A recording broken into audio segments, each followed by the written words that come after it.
ॐ भूर्भुवः स्वः तत्सवितुर्वरेण्यं भर्गो देवस्य धीमहि धियो यो नः प्रचोदयात्। ॐ नमो भगवते वासुदेवाय। एक बार पुनः आप सभी का अभिवादन, सादर प्रणाम। जैसा आप सब जानते हैं, भगवद गीता के 5वें अध्याय कर्म संन्यास योग को हम निरंतर ले रहे हैं। आज ये 6वां विवेचन आपके समक्ष है। क्रम को प्रारंभ करना है।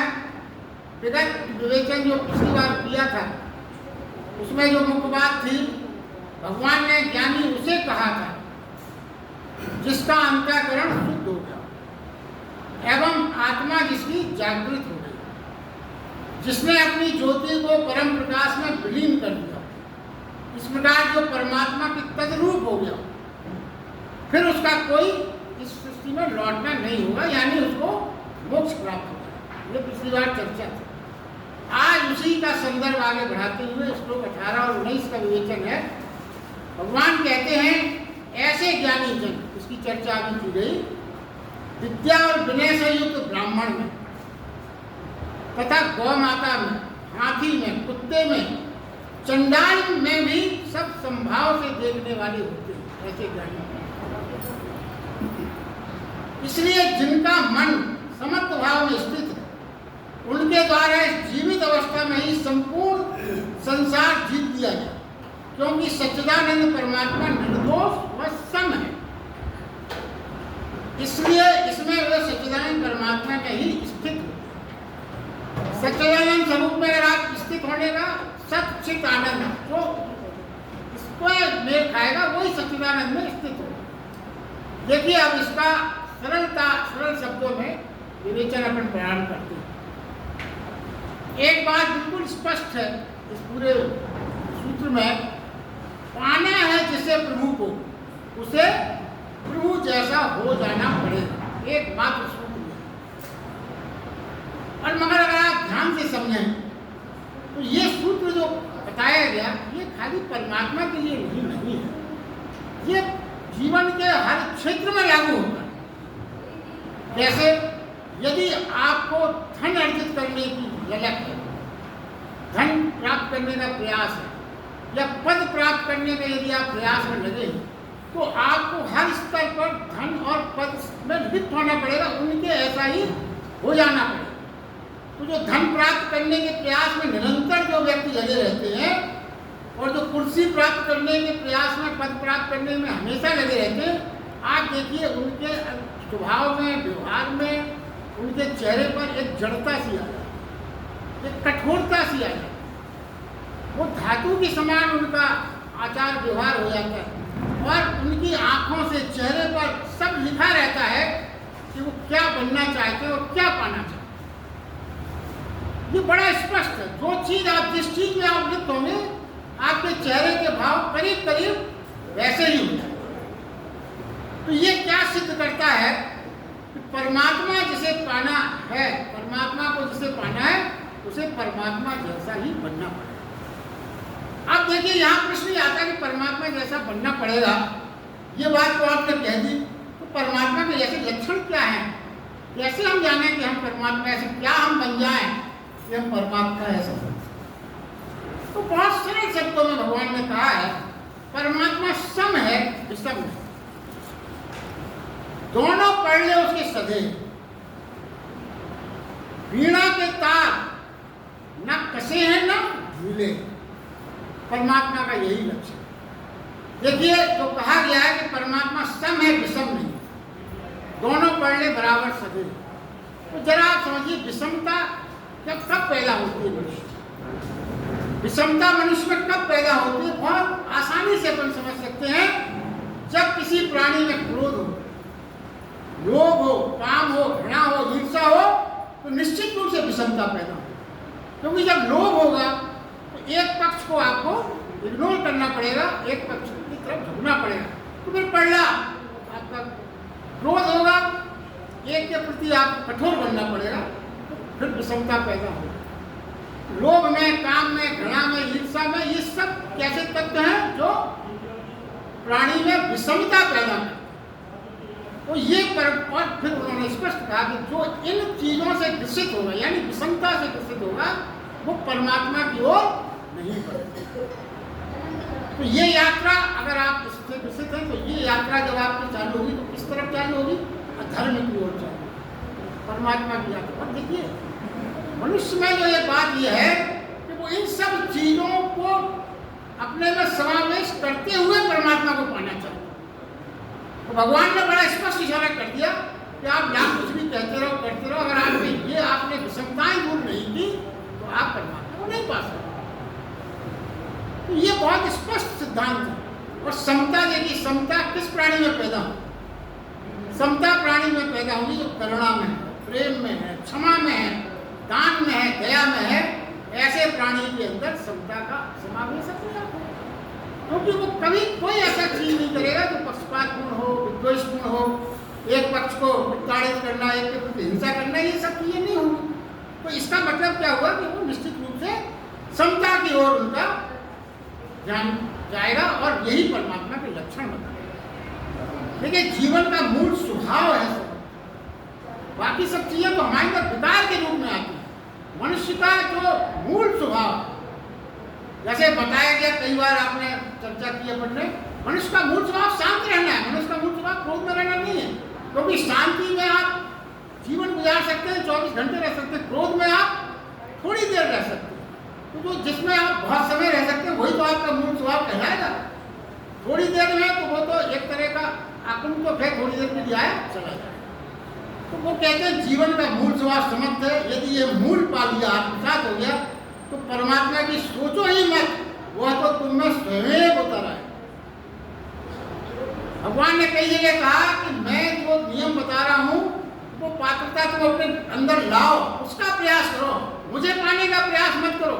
जब तुम्हारी पात्रता तुम निर्मित कर लोगे तो मैं तो अचानक तुम्हारे अंदर समावेश खुद हो जाऊंगा। मैं तो बाहर खड़ा हूं कि तुम अपने दरवाजे खोलो, तो तुम दरवाजे नहीं खोल रहे, अपन आप कैसे हो? जिस व्यक्ति को परमात्मा की यात्रा करनी है उसे 24 घंटे ध्यान रखना होगा कि उसके विचार कृत्य समझ होने वाले तो नहीं है, बढ़ाने वाले हैं या नहीं है, इसका उसे ध्यान रखना पड़ेगा। यही साधना है। सारी साधनाओं इसी पर निर्भर है कि हम अपने सारे विचार को, सारे कृत्य को हमारे स्वभाव में समता बढ़ाने वाले हैं या नहीं, इसका पूरा पूरा ध्यान से। और देखिए, कभी कभी क्या होता है, कोई आदमी बाहर से सम लगता है मगर अंदर बहुत विषम है। इसका अनुभव जीवन में सबने किया। कई ऐसे होते हैं जो बाहर तो बड़े विषम लगेंगे मगर अंदर बहुत सम होंगे। और इसका जो बहुत बड़ा उदाहरण है, जिसके अपन चर्चा कर रहे हैं, कृष्ण भगवान से बड़ा उदाहरण इसमें कुछ नहीं है। वो बाहर से कितने विषम लगते हैं, ऐसा लगता है कि जितनी विषमताओं की चर्चा अपन कर रहे हैं सब उनमें, मगर वो अंदर से। यही है कृष्ण भगवान के व्यक्तित्व की विशेषता है। तो वो ये कहते हैं अंदर से सब हो जाओ, बाहरी दिखावे से सब नहीं। ये है बात। तो देखिए, एक बात जो भगवान ने और आगे के श्लोक में कही है, हम बाहर वही देखते हैं जो हमारे भीतर गहरे में। बहुत विचारणीय बात है। हमारे अंदर जो स्थापित है गहरे में, बाहर हम वही देख पाते हैं।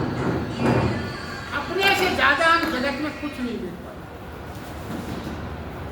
देखिए, ये अपने आप में है। देखिए, और एक दूसरे का क्या है, भगवान ने एक जो बात कही है उसको समझे इस तरह कि दुनिया में संवाद बहुत कम है। अब आपको आश्चर्य हो गया सुनकर कि दुनिया में संवाद के अतिरिक्त हो क्या रहा है, मगर भगवान ये कहते हैं आपस में रियल संवाद तो होते ही नहीं है। आपको संवाद का मतलब यह है कि आप आपस में एक दूसरे से बात कर रहे हैं, तो वो कहते हैं एक दूसरे से तो कोई बात कर ही नहीं रहा।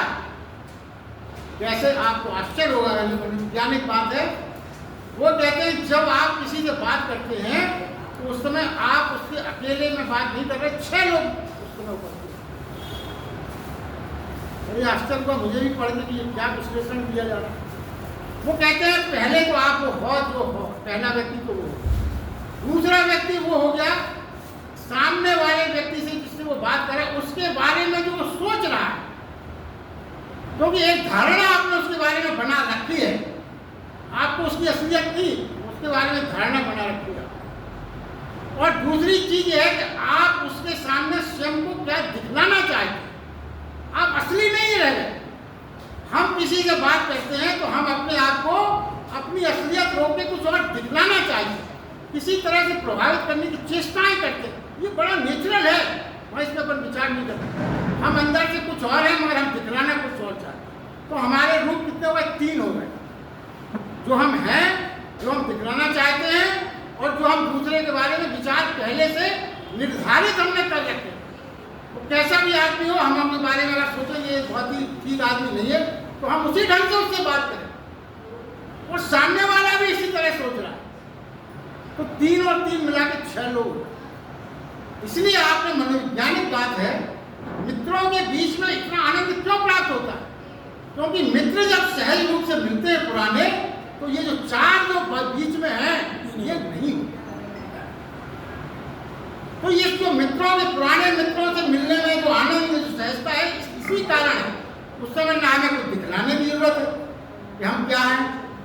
हम बहुत बड़े अफसर भी हो सकते हैं, बहुत बड़े करोड़ अरबपति भी हो सकते हैं, मगर मित्र के सामने हम वही हैं जो रियल में है। और ना वो ऐसा सोचता, इसीलिए वो आनंद है। और ये आनंद वो ये कहते हैं, भगवान ने जो कहा कि संवाद आजकल किसी के बीच में नहीं हो पा रहे हैं, तो उसका तात्पर्य यही है कि वास्तव में संवादहीनता हो रही है। कहाँ हो रहा है संवाद? हम हमेशा अपने आप को कुछ ना कुछ दिखलाना चाहिए। दूसरा, आप यहाँ तक देखिए, जीवन में गीता का मतलब जीवन से जुड़ी वही बात यहाँ पर ज़्यादा करती है। पत्नी और पति का संबंध ये माना जाता है आपस में सबसे ज़्यादा नजदीक वही है। कितने घरों में क्या हर जगह ये बात है, पत्नी को दिन में कई बार ये कहना पड़ता है, तुम तो मेरी बात समझ ही नहीं पाए आज तक। मैं क्या कहना चाहती हूँ तुम उसका मतलब बिल्कुल अलग ले लेते हो, मुझे तो मैं तुम्हें समझा ही नहीं पाती। और यही बात पत्नी की कहती है। बताइए कितना वो है कि उनका संवादहीनता भी किस स्तर तक है कि वो ये कहती तुमको मेरी बात सब उल्टी क्यों लगती। और ये बड़ा प्रत्यक्ष अनुभव है, क्योंकि ये गीता में भगवान ने कहा तो जीवन में कहाँ जुड़ा है, इसको हमें समझना होगा। देखिए, कोई व्यक्ति हमारे पास आता है बात करने के लिए, तो अपने मन में क्या विचार पहले आ जाता है, किस ढंग से, कुछ उधार मांगने तो नहीं आया, तो पैसे ऐसे क्यों मांगने नहीं आया, ये बात आती है। फिर आपका बात करने का लहजा वैसा हो ही नहीं सकता, सहजता से संभव ही नहीं। तो वो कहते हैं हम दूसरों में वही देखते हैं जो हमारे भीतर होता है। जो परमात्मा के तद्रूप हो गया, वो अपने चारों ओर परमात्मा को देखना ही प्रारंभ कर सकेगा, इसके अतिरिक्त और कोई रास्ता नहीं। तो कैसे, ऐसा कैसे होगा?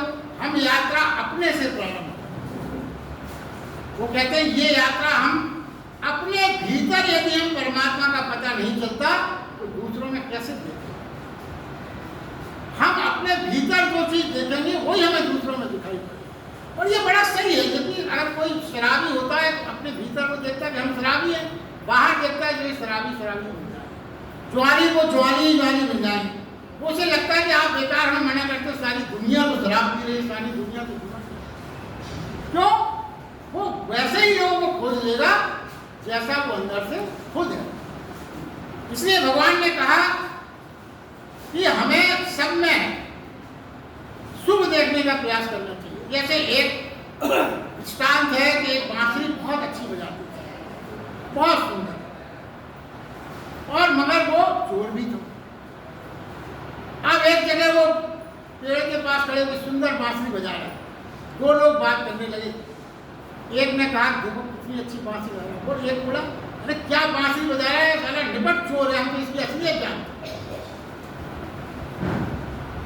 और एक ने क्या कहा, इतनी सुंदर बांसुरी बजा रहा है, विश्वास नहीं होता ये चोर है, ये तो भगवान से जोड़ रहा है इतना सुंदर संगीत। बस देखने की दृष्टि में फर्क है और कुछ बात नहीं। भगवान बुद्ध का एक उदाहरण आता है, वो कहते हैं कि मैं जो कहता हूँ तुम नहीं समझ पाते, ये उनके दृष्टांत में है। तो उनके तुम वही समझते हो जो तुम समझना चाहते हो। और ये हर जगह है, गीता में भी कई लोगों में देखा जो अर्थ उन्हें निकालना है वो अपने मनमाना अर्थ निकाल लेता है। भगवान कृष्ण के बारे में जो अर्थ उन्हें सुविधाजनक लगता है वो ही अर्थ निकालना चाहिए। कई लोग तो कहते हैं कि अभी तो हमारी गिनती 1 2 तक पहुंची, 16,000 तक भगवान कृष्ण ने अलाउ किए। अब आप कुछ भी अर्थ निकालो। माँ ये सब देखिए भगवान बुद्ध ने क्या कहा कि एक शिष्य ने पूछा ये आप कैसे कह रहे हैं कि जो आप समझाते हैं आदमी वो नहीं समझता, वो वही समझता है जो वो खुद समझना चाहता है।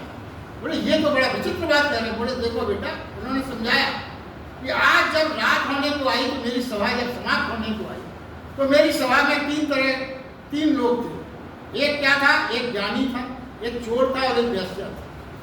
जब मैंने इनसे कहा कि अब समाप्त हो गई सभा, अब आप लोग अपने रात्रि के काम में लग जाइए, तो तीनों ने क्या समझा? ज्ञानी ने समझा कि मुझे ध्यान में लग जाना चाहिए, विश्राम में जाना चाहिए। चोर ने समझा कि ये कहा गया कि अब चोरी करना शुरू करो। व्यवसाय ने समझा कि तुम अपना काम शुरू करो। तो ये उन्होंने ये कहा कि जो जैसा सोचता है वो उसी काम में लग जाता है। इसमें समझे अपनी अपनी समझ है, जो आप अंदर से हो वही काम को आपको लगेगा कि इसमें यही कहा गया। तो गीता में भी अपनी सुविधा से लोग मतलब ढूंढ लेते हैं। कृष्ण भगवान के स्वभाव में भी लोग जो अच्छा लगता है वो ढूंढ लेते हैं कि यही सुविधा के बात। देखिए फिर वो जो सूत्र बनता है यहाँ ये बनता है तो भीतर समता लानी है। जो समता और विषमता की बात हो रही थी, तो भीतर समता लानी है तो शुभ थी, और भीतर अगर विषमता लानी है तो अशुभ थी। सीधा सीधा भीतर समता बाहर शुभ। क्या भीतर यदि समता होगी, बाहर यदि हम शुभ देखेंगे तो प्रभु की किरणें धीरे धीरे अंदर उतरने, फिर स्नेह स्नेह परमात्मा से तद्रूपता अपने आप हो जाएगी बिना किसी अतिरिक्त प्रयास के। ये सिद्धांत। अब आगे देखिए भगवान ने और जो आगे के श्लोक में है उसका सरलता से विवेचन समझते हैं। छोटी सी बात भगवान ने जो कही है एक उदाहरण से पहले अपन समझते हैं। जैसे मान लीजिए आपके पास कोई मकान है और आप उसको किराए से लेना चाहते हैं, किराएदार आपको रखना है, तो आप क्या देखेंगे? किराएदार का थोड़ा चाल चलन पहले पता करेंगे, भाई ठीक आदमी है या नहीं, उसका परिवार कैसा है, उसका स्वभाव कैसा है, क्या करता है, इसके संपर्क में कैसे लोग हैं, विचारते हैं तभी मकान किराए से देंगे। साधारण सी बात। आप देखिए इसी को इस तरह से सोचें कि हम सब क्या चाहते हैं कि परमात्मा के परम धाम में हमें जगह मिल जाए। सबकी यही इच्छा। अब हमें परमात्मा के परम धाम में रहना है, जो हमारी अभिलाषा है, तो उसे भी तो ये सब है या नहीं, परमात्मा की मूलभूत शर्त वो भी तो देखेगा। ये व्यक्ति परम धाम में हमारे रहना चाहता है तो जो कुछ मूलभूत शर्तें हमारी है उसके हैं इसमें या नहीं, तभी वो आपको रहने देगा।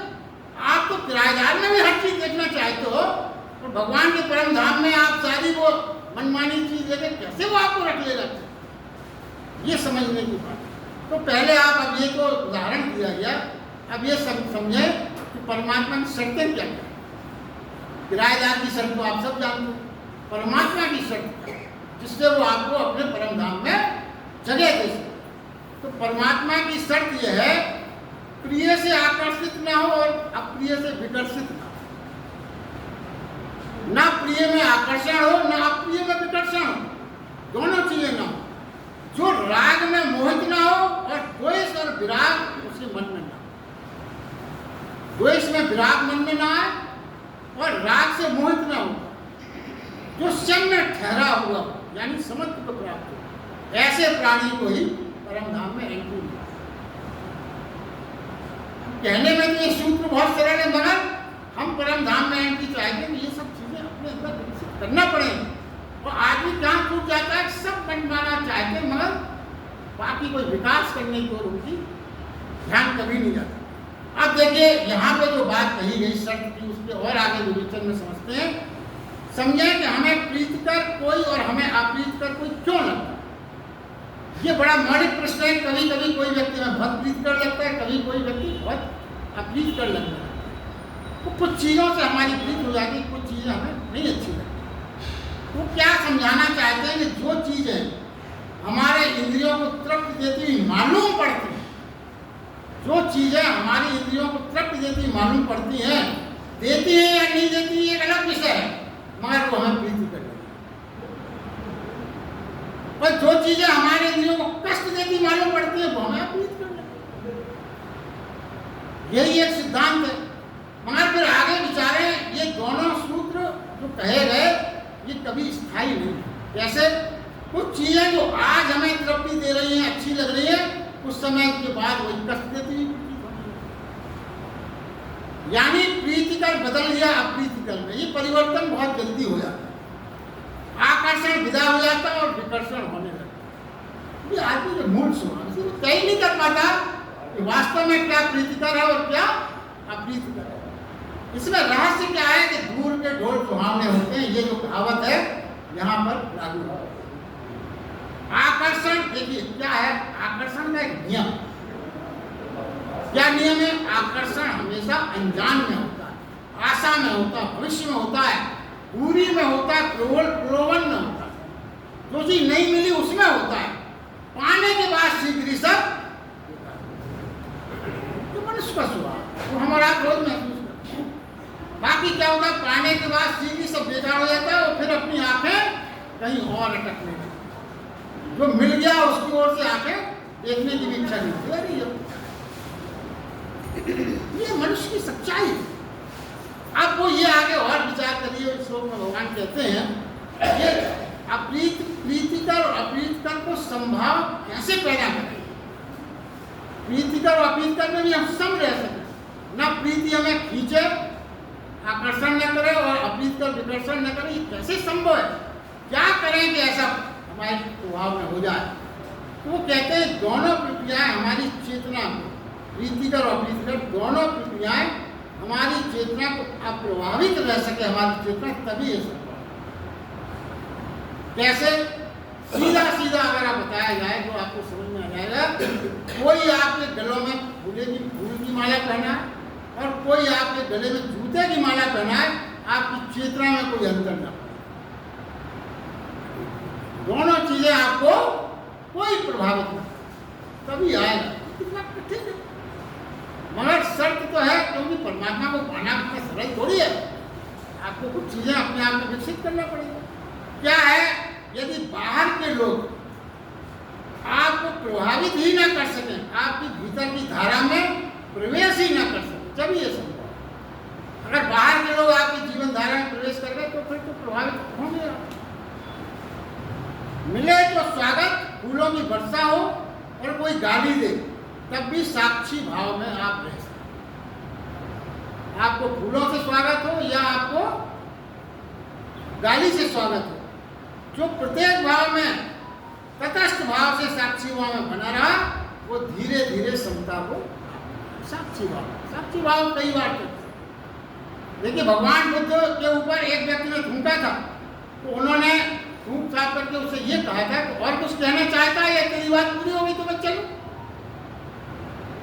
मतलब उन्होंने उसके थूकने पे भी ये माना कि ये कुछ कहना चाहता था, मगर इसकी भाषा नहीं है, तो इसने इस तरह से व्यक्त किया, तो उन्होंने उसको अदरवाइज नहीं दिया और ये कहा कि और तुझे कुछ और कहना हो तो वो तुम कह दे, नहीं तो मैं आगे चलूँ, यात्रा करूँ।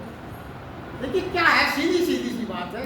सुख भी पागल करता है, हम पीछे पीछे भागते हैं सुख, और दुख भी पागल करता है, हम उसे दूर दूर भागते दोनों में। अपनी जो दौड़ ही तो रोकना है, मन की दौड़ कैसे रुके? सुख और दुख हम चाहते हैं, सुख तो उसके पीछे ही तो भागना पड़ता है और दुख के विपरीत भागना पड़ता है। दौड़ तो दोनों में हमेशा चलती रहती है। फिर चेतना इन दोनों के बीच में डामाडोल बनी रहती है। हमारी चेतना हमेशा डामाडोल बनी रहती है, क्योंकि सुख और दुख के कारण बदलते रहते हैं, इसलिए चेतना डामाडोल बनी रहती है। जो चीज आज सुख का कारण है वो आपको थोड़ी देर बाद दुख का कारण लगेगी। तो क्या कहते हैं, सूत्र यहाँ क्या बनता है? ना सुखद को कहे तो आओ आओ, ना दुखद को कहो कि है। ये बहुत सरल भाषा में, ना सुखद को कहो कि आओ आओ, ना दुखद को कहो जाओ जाओ। तटस्थ, जब चेतना पर दोनों का प्रभाव शून्य हो जाए, सुख और दुख दोनों का प्रभाव चेतना पर शून्य हो जाए, फिर चेतना ठहर जाती है और प्राणी सच्चिदानंद परमात्मा से स्थिर हो जाए। बिल्कुल स्पष्ट सिद्धांत है और इन सिद्धांतों की अटूट, इसीलिए तो ये सब चीजें बहुत कठिन मानी जाती हैं। सिद्धांत अपनी जगह अटूट है। भगवान ने किसी से कोई शॉर्टकट नहीं बताया कि वो आदमी 15 दिन से भूखा है या रोज जप कर रहा है, माला कर रहा है, तो उसमें ये सब चीजें विषमता बनी भी रहे, उसका पक्ष नहीं लेना। नियम तो यही है, नियम आपको मानना पड़ेगा। देखिए क्या होता है चेतना में और क्या फर्क क्या है। कृष्ण भगवान है तो कृष्ण भगवान के भी ऐसा नहीं है कि पैर में कांटा नहीं लगे हो, दर्द भी हुआ, सभी को होता है, खून भी बहता है, मगर चेतना कहेगी ठीक है, ठीक कर लेते हैं, जो किया जा सकता है वो करेंगे, कांटा निकालेंगे, मल्लम कर लेंगे, पट्टी बांध लेंगे, मगर उसकी चेतना विचलित है। इसका मतलब कष्ट में भी विचलित नहीं हुआ। ठीक है आया कष्ट, अब हम उसका इलाज कर लेंगे, कांटा निकालेंगे, मल्लम करेंगे। मतलब कोई ये उदाहरण से दिया कि जो भी परेशानियां जीवन में आए उसको सहज मानते हुए उसका उपाय ढूंढ लीजिए, कर लीजिए, विचलित मत हो। तो देखिए आगे क्या है, कृष्ण भगवान ने यही कहा कि जो प्रीतिकर और अप्रीतिकर के बीच में ठहर पाता है वही प्राणी सच्चिदानंद के साथ एक लीनता कर पाते को उपलब्ध होता है। देखिए भगवान कृष्ण आगे ये कहते हैं कि जो जैसा जानता है, देखिए भगवान कृष्ण अनासक्ति का भाव गीता में कई बार आया है और अनासक्ति भाव भगवान ने कई आयामों से हमको समझाने का प्रयास भी किया। पिछले एक अध्याय में उन्होंने अनासक्ति को हृदय भाव से समझाया था, एक में बुद्धि भाव से समझाया था। अब यहाँ पर भगवान वस्तु भाव से समझा रहे हैं। अनासक्ति पैदा करने के लिए हृदय और अनासक्ति पैदा बुद्धि, वस्तुओं के आधार पर हम अनासक्ति कैसे पैदा, क्यों संसार में वो ये कहते हैं ज्यादातर प्राणी वस्तुओं से घिरा हुआ, इंद्रियां वस्तुओं को पकड़ लेती हैं, तो कोई भी द्वार हो वहां तटस्थ हो जाना, सूत्र चुनाव रहित हो जाना। अब देखिए वस्तुओं से हम अनासक्ति कैसे, इसका बहुत सरलता से समझाया गया है। जैसे आपने किसी शोरूम में आप निकले और किसी बहन ने मान लीजिए एक हीरे का हार, एक सोने का हार वहां पे देखा, तो उसके तंतु और मस्तिष्क को क्या खबर दी कि बहुत सुंदर है। मस्तिष्क को खबर मिल गई, भीतर मन को कि ये हार है, इसी खबर मात्र उसको प्राप्त हुई, जिसको मन को मस्तिष्क के द्वारा, मगर यहाँ पे कोई आसक्ति निर्मित नहीं। अरे मन ने फिर क्या कहा, आगे बात बढ़ी, मन सुंदर है, यात्रा शुरू हो गई, मगर अभी यात्रा बहुत सूक्ष्म। मन के एक कोने में धुआं उठने लगा, किस बात का, कि अब इसको पाना। जब तक पाने का भाव नहीं आया, जब तक कोई दिक्कत नहीं। देखा नेचुरल है, तो मन के कौन, बुद्धि ने जब ये तय किया कि पाना है, तो फिर बुद्धि क्या करेगी, उसकी व्यवस्था प्रारंभ करेगी, कैसे पाना। अब देखिए इसी में एक आध्यात्मिक रहस्य, ये प्रक्रिया तो हम और आप सब समझते हैं, मगर भगवान ने इस श्लोक में आध्यात्मिक रहस्य बताया। वो क्या कहते हैं कि पहले मन के गहरे में वासना सरक जाती है और वो कहती है पाओ, मन पहले देख लेता है और एक वासना सरक जाती है पाने की बात, और ये खबर भीतर से मन फिर कहता है सुंदर है। तो मन दो प्रकार से मन को खबर मिलती है, एक कैसे, आंखों से देखने के बाद मस्तिष्क से मन को खबर मिली, जिसकी पहले चर्चा की गई, और एक भगवान कहते हैं कि मन को डायरेक्ट अंदर वासना खबर मिल जाती है और फिर मन भीतर से कहता है कि इसको पाना है। तो वो क्या कहते हैं कि पहली खबर तो शरीर देता है विषय वस्तु, और दूसरी भीतर से वासना खबर लाती है। दोनों का मिलन मन पे होता है और आसक्ति निर्मित होती है, दोनों का मिलन। इसका मतलब सरलता से समझें कि बाहर से खबर आए वो एक बड़ी आनी ही चाहिए, स्वाभाविक भी है। क्यों, हम आँख नाक कान हमारे अगर सब ठीक काम कर रहे हैं तो बाहर से तो खबर आएगी, देखेंगे, देखने से थोड़ी वंचित हो जाएंगे। तो ये आना तो ठीक है, मगर भीतर से कोई वासना आके मन के दरवाजे पे मिलेगी, तो भीतर से अगर उस वासना को अपन रोक सकें, वो आके बाहर आके उससे न मिले जो भाव मन के शरीर के द्वारा दरवाजे पे आए, तो इसका मतलब ये हुआ कि जो भीतर से बात आ रही है, जैसे आपके घर में कोई कुंडी खटखटाए और आप दरवाजा ना खोलें तो थोड़ी देर बाद वापस चले जाए। तो ऐसे ही वनासक कहते हैं कि भीतर से जो मन को पाने की वासना प्राप्त हुई है, वो बाहर के उससे मन ना खोले, ना मिले, तो फिर आसक्ति खाली देखने तक सीमित हो जाएगी। भीतर से कोई वासना नहीं आएगी तो हम क्या करें, हम ना बने, बाहर मन तक आए, तो क्या कहते हैं, जब भीतर वासना ना बने इसके लिए क्या करें। बाहर की तो आपको सब समझ में आ गया, मगर भीतर ये भाव पैदा ना हो, तो वो क्या कहते हैं, क्या करना है, इसका एक ही उपाय गीता में बताया गया, वो है ध्यान। कैसा ध्यान? जैसे ही वस्तु को देखा जिससे आकर्षण करता हो, तत्काल ध्यान में जाएं और देखें कि पानी की वासना तो नहीं बन रही है पहरेदार। ये ध्यान में जाने की बात भगवान इसका बताते हैं। जैसे भगवान बुद्ध ने एक जगह कहा है कि घर पर पहरेदार रखते हो कि कोई चोर न घुस जाए। पहरेदार रखते हो सोसाइटी में, कहीं घर में, हर जगह रहता है। वैसे ही आत्मा पर मन में भी पहरेदार ना हो तो वासना अंदर भीतर की वृत्तियां अंदरों को सूचना मिलती कैसे हो, आसक्ति में दोनों के मध्य सेतु बनता है। वो क्या कहते हैं कि बस उनका सेतु न बन सका ध्यान करने से, वो पूर्वक उनको यही चिंतन करना है। कृष्ण भगवान कहते हैं आनंद पाना है तो जिसे प्रभु को पाना है उसमें क्या होगा, वृत्तियों में ठहरना होगा, जागृत रहना होगा, चेतना को होश से भरा रहना आवश्यक है, और वस्तुओं के आकर्षित होना ना होना यह आवश्यक है। आसक्त मत बनना, यही भगवान के सूत्र हैं। और इसमें अंत में एक बात कहते हो, महत्वपूर्ण बात, बहुत सावधानी है तो भगवान ने चर्चा की है कि ध्यान रहे आसक्ति निर्मित ना होने देना, बनने ना देना, ये सरल है। मगर यदि निर्मित हो गई एक बार, उसे तोड़ना मिटाना बहुत कठिन। इसलिए वो कहते हैं बहुत, इसलिए प्रारंभी ना होने देना श्रेयकर है। वो कहते हैं प्रारंभी ना होने, यदि आपने प्रारंभ में नहीं रोका तो फिर बहुत कठिन हो जाएगा। निर्मित आसक्ति को विकसित करना बहुत कठिन, निर्मित आसक्ति। इसलिए मनुष्य को इसीलिए पहरेदार और सावधानी की बात कही गई, इसी प्रकार से असावधानी न बरतें। आज के लिए बस इतना ही, बहुत बहुत धन्यवाद।